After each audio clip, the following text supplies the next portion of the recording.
Hey guys, it's me, Kuro, and I know it's Halloween and I should be getting ready, but instead we're gonna read because I want to.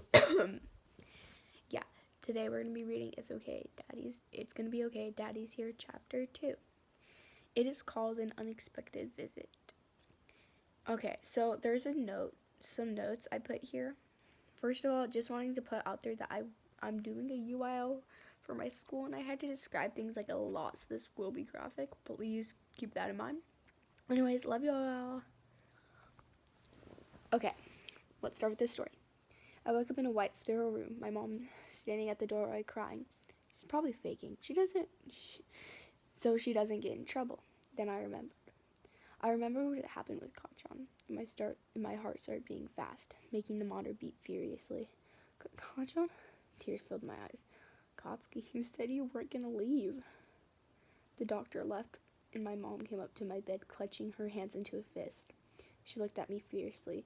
You brat! She looked at me and walked closer. Then slapped me square in the face. You're just as useless as your father. My face done, a deep red, then steaming hot tears I've been holding, and all this time finally slipped out. I'm sorry. I didn't. She cut me off. She quickly punched me again. But why did this hit me so hard? I'm never this sad when this happens. Blood poured down my face and I coughed, but this time I coughed a dark red blood. My face lit up in pure shock and I just sobbed harder. After that, I felt blood trickling down my forehead. She really hated me, didn't she? Third person, POV. Inka loomed over the hospital bed, her voice low and seething. When they come in, you're telling the doctors you fell. Not gonna let you call me out, brat. Izuku opened his mouth, maybe to protest, but maybe to plead. He wasn't sure, but before a sound could leave his lips, her hand shot out. A sharp crack echoed the sterile room as her palm struck his cheek with more force than usual. The blow wasn't just loud. It was hard enough to send him sprawling sideways, tangled in the sheets. With a dull thud, he hit the floor. She stared at him just for a moment, breathing heavily.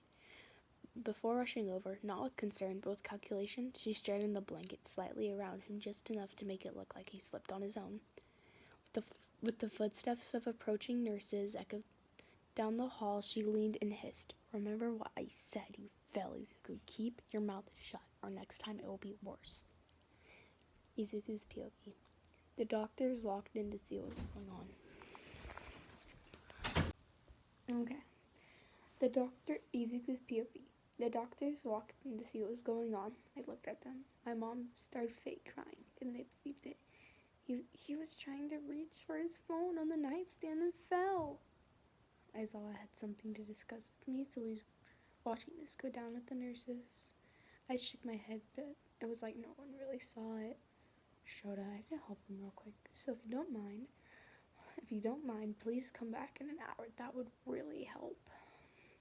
Since I nodded, whispered something, then left. The doctor helped me up and healed my injuries, but my mom wouldn't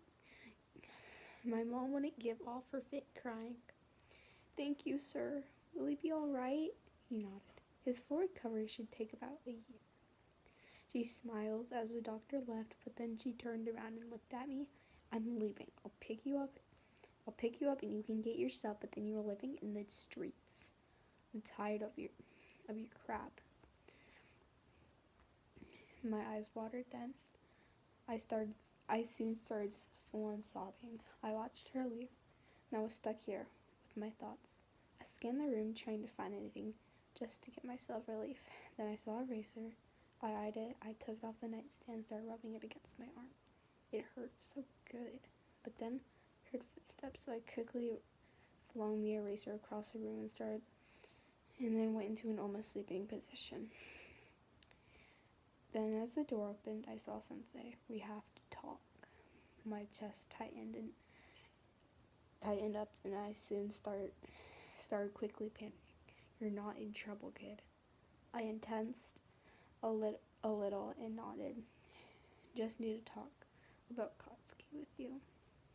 My heart squeezed. He didn't die, didn't he? Aizawa shook his head. Not yet, problem child. They have him on life support. My heart squeezed again. How long are they gonna give him until they have to, I said in a shaky voice. Aizawa shook his head. We don't know yet. They haven't told us that far. I frowned. I hope he wakes up. Aizawa sighed. Midori, you're not alone. I know what's going on. My eyes opened wide. What? I'm here to help you, not hurt you. I started full on sobbing again. Please take me away from her. My sensei embraced me in a warm hug. Don't worry, Midori, the cops has already been called, and me and my husband will be fostering you with emergency licenses. I nodded. Thanks. I choked myself. Thank you so much. I said something incoherent, probably not meant to be heard. Don't force yourself to talk if you can't, kid. I nodded, but can you please call me Izuku, not Midoriya? Aizawa smiled. Alright, I'll call you Izuku if you call me Shota. Out of our school hours. I gasped. You're comfortable with me calling you that? He laughed a bit. Yeah, it's fine. Oh, sorry. Shota raised an eyebrow. What are you saying sorry for, Izuku? I don't know, sorry. I covered my mouth. Shota just shook his head. Gotta work on that because you don't have to say sorry for everything. I sighed. Sorry. Shota looked at me. God, problem child, you don't have to apologize. After a while of talking, Shota had to leave, but he told me he'd be coming back. But now it was my turn to be alone. Okay, we finished. Woohoo! That is this story isn't really completely finished, but so far that is chapter 2 out of chapter 4. So we have 2 more chapters to go before I have to keep writing again, which I'm probably gonna start writing the next chapters in 2 weeks. So thanks for watching. Bye.